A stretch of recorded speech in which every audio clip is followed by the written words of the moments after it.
एक क्लाइंट का कल मेरे पास फ़ोन आया और उसने मुझसे पूछा कि सर जो मेरी वाइफ़ है वो बिना किसी कारण छोड़ के चली गई है और किसी दूसरे आदमी के साथ रह रही है।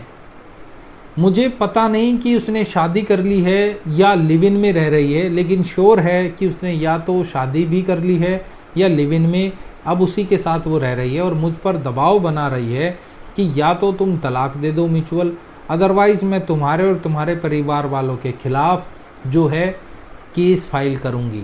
सर मैं उसके साथ रहना चाहता हूँ, मैं क्या करूँ?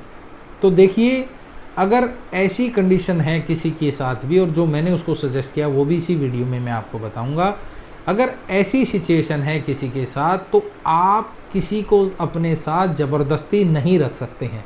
अगर वो आपके साथ छोड़कर चली गई है, किसी के साथ रह रही है या शादी कर ली है, तो मेरा सजेशन आपके लिए ये है कि आप उसको तलाक दे दें।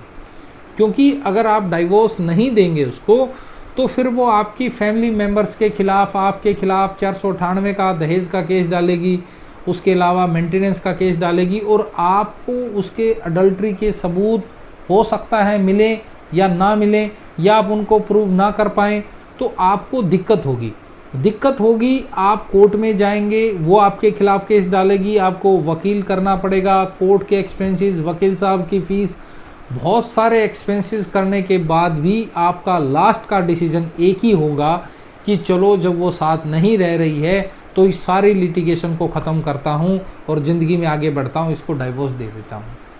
तो इससे बेहतर यही है कि अगर ये श्योर है वो चली गई है, उसने शादी कर ली है, तो आप उस रिश्ते को ज़बरदस्ती या अपनी ईगो में आकर आगे बढ़ाने की कोशिश ना करें।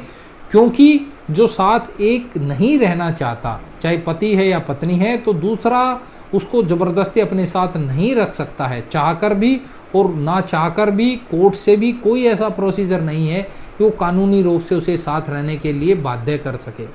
तो मेरी राय ये है, ऐसी कंडीशन है तो आप डाइवोर्स लें और आप अपनी लाइफ में आगे बढ़ें, उसको अपनी लाइफ में आगे बढ़ने दें। ज़बरदस्ती किसी रिश्ते को निभाने की ज़रूरत नहीं है यहाँ पर।